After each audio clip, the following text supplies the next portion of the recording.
Monsieur le Président, les chers conseillers fédéraux, chers collègues de l'UDC, Mesdames et Messieurs, Paris, Berlin, toujours de Londres et plus récemment Vienne, grâce à la voie de l'ASIS, nous voyons des personnes qui coûtent non seulement beaucoup plus d'argent aux contribuables, mais aussi qui foulent également aux pieds notre État de droit. En 2016, à Neris, Amris, un requérant d'asile débouté s'est rendu au marché de Noël de Berlin. 12 personnes sont mortes, 50 ont été blessées. En 2017, un requérant d'asile débouté a commis une attaque au couteau dans un centre commercial de Hambourg. Et il y a 5 ans, également un réfugié mineur débouté a fait une attaque à la hache à Würzburg. Et cette année encore, une attaque au couteau d'un Somalien débouté a fait 3 victimes à Würzburg. Donc, 3 personnes en sont mortes. Il y a quelques semaines, une jeune fille de 13 ans a été violée et brutalement tuée à Vienne. Les auteurs, 4 requérants d'asile expulsés provenant d'Afghanistan. En Suisse aussi, les étrangers non intégrés et les requérants d'asile déboutés font souvent la une des journaux. Mais disons ainsi, le prédicateur haineux de Winterthur est connu dans toute la Suisse et lui aussi arrivé, donc il vit toujours également des prestations complémentaires et de la sanction. Et également, il a prêché la haine contre les personnes d'autres confessions. Et donc, des personnes qui a été également violées en Suisse par un demandeur d'asile de la Grèce. Qu'est-ce que tous ces éléments ont en commun? Il s'agit de toutes ces personnes, qui sont entrées en Suisse par la voie de l'asile et qu'ils restent en Suisse indépendamment de la décision également de leur demande. Rappelons-nous également l'initiative de renvoi que le peuple suisse a refusé, que des personnes, disons des criminels, devaient quitter notre pays. L'UDC a également mis cette clause de retour et que cela a pu être débouté. Mais on a proposé au peuple une mise en œuvre également très stricte. 5 années plus tard, nous pouvons en faire un bilan en ce qui concerne donc ce qu'il a été fait de dur. Tout a été assez fade.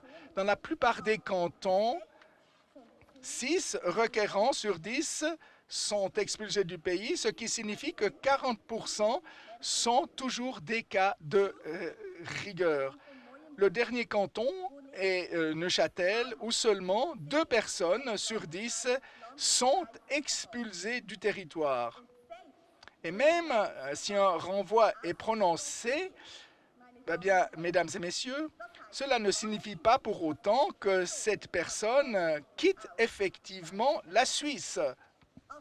Donc, ne soyez donc pas surpris par un article de journal qui affirme qu'un requérant d'asile sera expulsé du pays parce que la Confédération fait une statistique.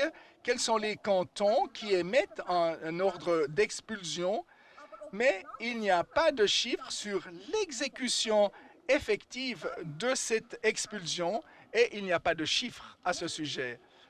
Prenons l'exemple de canton de Neuchâtel. Si, selon l'initiative sur le renvoi, 10 étrangers devaient quitter la Suisse, 8 peuvent déjà rester en Suisse en raison des cas de rigueur Et pour les deux autres, il se peut bien qu'il ne puisse y avoir de renvoi si le pays d'origine ne reprend pas, eh bien, par exemple, ses ressortissants et ressortissantes. Cela dit, donc les 10 étrangers en Suisse peuvent rester en Suisse, même si le peuple suisse a décidé quelque chose d'autre. Ce problème de non-retour se manifeste en particulier chez des personnes qui sont entrées en Suisse par la voie de l'asile, comme je l'ai dit au début. Le système d'asile est devenu, entre-temps, une libre circulation mondiale des personnes et n'a absolument plus rien à voir avec la Convention de Genève sur les réfugiés qui a été décidée après la Seconde Guerre mondiale. Aujourd'hui, des personnes voyagent à travers la moitié du monde, traversent de nombreux pays tiers sûrs, mais ils gardent en tête un pays de destination. Il ne s'agit plus de protection dans leur protection personnelle, mais de perspective économique. Là où il y a la possibilité, là où il existe un État-providence.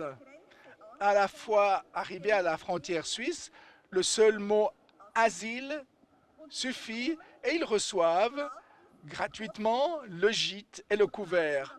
Passent par la procédure d'asile avec un avocat gratuit et à nos frais et attendent leur décision en matière d'asile. Pour 2 demandeurs d'asile sur 3, l'identité n'est pas connue. Mesdames et messieurs, cela, c'est une bombe à retardement en matière de politique de sécurité. Si quelqu'un d'Algérie, du Maroc, de l'Iran, de l'Érythrée ou plus récemment de l'Afghanistan une demande d'asile, cette personne peut passer toute sa vie en Suisse, quelle que soit l'issue de sa demande d'asile. Que cette personne veuille s'intégrer ou qu'elle commette même un délit. En effet, ces pays n'acceptent pas le retour de leurs ressortissants.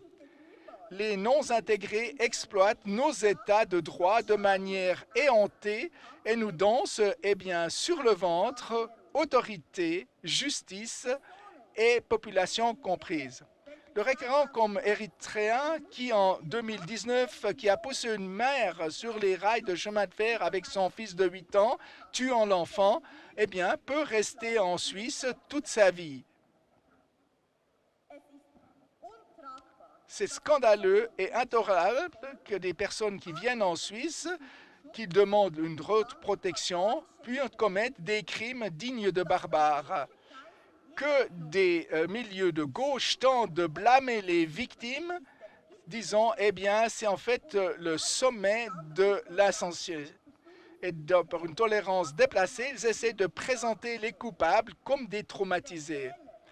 La faute en revient à notre système d'asile obsolète, un système introduit après la Seconde Guerre mondiale dans des conditions très différentes de celles que nous connaissons aujourd'hui dans un monde global et interconnecté.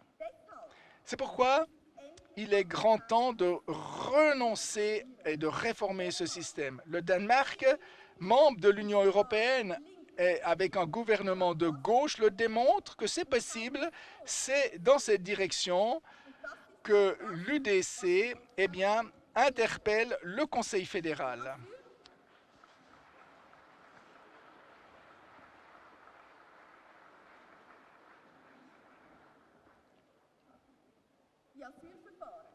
Les procédures d'asile ne peuvent plus avoir lieu en Suisse. Le demandeur d'asile arrivant à notre frontière ne passe plus la procédure en Suisse,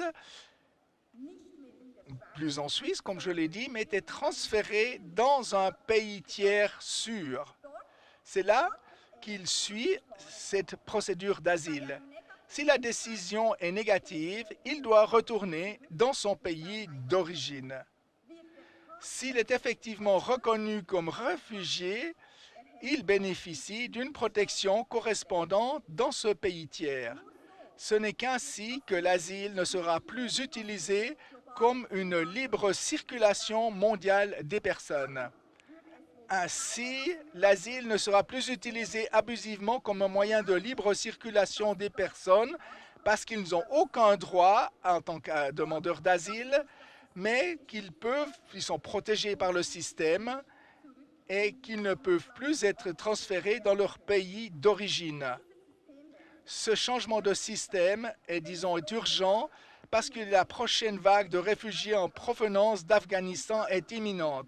Et cela amènerait des milliers de personnes en Suisse, dont beaucoup ne peuvent et ne veulent pas s'intégrer.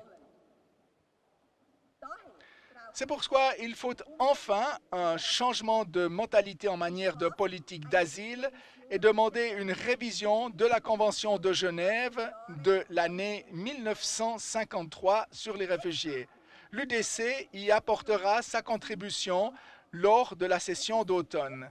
On espère que les autres partis retrouveront enfin la raison sur cette importante question nationale pour notre pays, pour notre État social, parce que notre État de droit ne doit plus être dévoyé par des personnes non intégrées. Merci beaucoup.